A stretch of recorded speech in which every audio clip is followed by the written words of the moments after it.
नमस्कार मंडळी, नवीन एका इंटरेस्टिंग व्हिडिओमध्ये सर्वांचं मनापासून स्वागत आहे. मित्रांनो, महाराष्ट्रातील नागरिकांसाठी ही व्हिडिओ अतिशय महत्त्वाची आहे. मित्रांनो, सामाजिक न्याय विशेष विभागाच्या माध्यमातून एक अतिशय महत्त्वाची योजना राबवली जाते.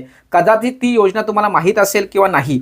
यापूर्वी आपण दिव्यांगांच्या संदर्भात योजना बघितली होती की जर एक व्यक्ती दिव्यांग असेल, दुसरा व्यक्ती अदिव्यांग असेल किंवा दोन्ही व्यक्ती दिव्यांग असेल तर राज्य सरकारच्या माध्यमातून, प्रशासनाच्या माध्यमातून त्यांना ठराविक अनुदान दिलं जातं.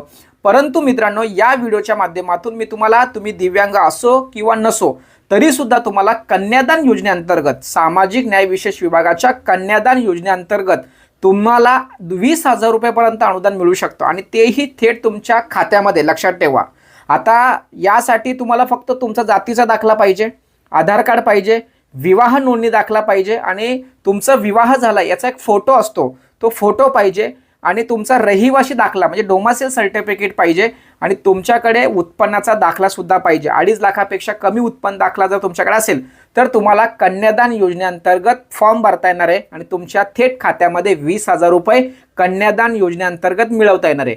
त्याचबरोबर जे काही संस्था असतात, वधूवर सूचक संस्था असतात, त्या संस्थांच्या माध्यमातून काही ठिकाणी समूहाने विवाह केले जातात किंवा सामूहिकरित्या विवाह सोहळा राबवला जातो.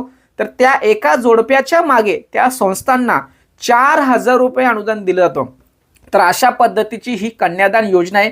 या योजनेचा तुम्हाला फॉर्म भरायचा असेल तर तुम्हाला आयुक्त कार्यालय, सामाजिक न्याय विशेष विभागाचं किंवा समाज कल्याण विभागाचं जे आयुक्त कार्यालय आहे त्या कार्यालयामध्ये ऑफलाईन पद्धतीने तुम्हाला अर्ज करायचा आहे. ऑनलाईन पद्धतीने सुद्धा तुम्हाला फॉर्म भरता येणार आहे, परंतु ऑनलाईन पद्धतीने फॉर्म भरण्याच्या ऐवजी तुम्ही ऑफलाईन पद्धतीने तुमच्या समाज कल्याण विभागाकडे किंवा पंचायत समितीमध्ये जरी तुम्ही तो अर्ज सादर केला तरी सुद्धा पंचायत समितीच्या माध्यमातून समाज कल्याण विभागाकडे तो फॉर्म ट्रान्सफर केला जातो आणि मग तुम्हाला या योजनेच्या माध्यमातून लाभ घेता येतो. आता अतिशय महत्त्वाचा आणि शेवटचा मुद्दा, कदाचित तुम्हाला ते ऐकल्यानंतर तुम्ही थोडंसं नर्वस होणार, पण ते सुद्धा सांगणं गरजेचं आहे. अनुसूचित जाती म्हणजे त्यामध्ये नवबुद्ध असतील म्हणजे SC कॅटेगरी, बघा मी काय म्हणतोय, अनुसूचित जाती SC कॅटेगरीचे जे काही लाभार्थी आहेत किंवा त्या कास्टचे जे प्रवर्ग आहेत, इतर मार वगैरे जे काही असतील ते एक 10-12 सब कास्ट आहेत, पोट जाती आहेत.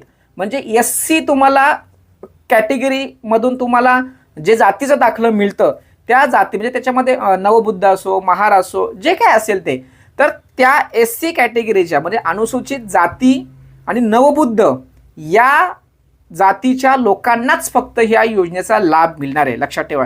त्यामुळे कदाचित तुमच्या डोक्यामध्ये असंही असेल की बाबा अरे बापरे, कन्यादान योजनेअंतर्गत डायरेक्ट 20,000 रुपये अनुदान मिळतं, पण मात्र त्यासाठी ती कास्ट महत्त्वाची राज्य सरकारच्या माध्यमातून, सामाजिक न्याय विशेष विभागाच्या माध्यमातून या ठिकाणी ते डिक्लेअर केलेले आहे. त्याच कॅटेगरीच्या, त्याच जातीच्या लाभार्थ्यांना किंवा त्याच समाजाच्या लोकांना सामाजिक न्याय विशेष विभागाच्या कन्यादान योजनेअंतर्गत तब्बल 20,000 रुपयाचं अनुदान मिळणार आणि सामूहिकरित्या विवाह करणाऱ्या ज्या संस्था असतात त्यांना पर जोडप्यामागे 4,000 रुपये अनुदान मिळणार. अशा पद्धतीची ही योजना आहे. ही योजना सर्वांना शेअर करा. भेटूया पुढील व्हिडिओसह. तोपर्यंत धन्यवाद. जय हिंद, जय महाराष्ट्र.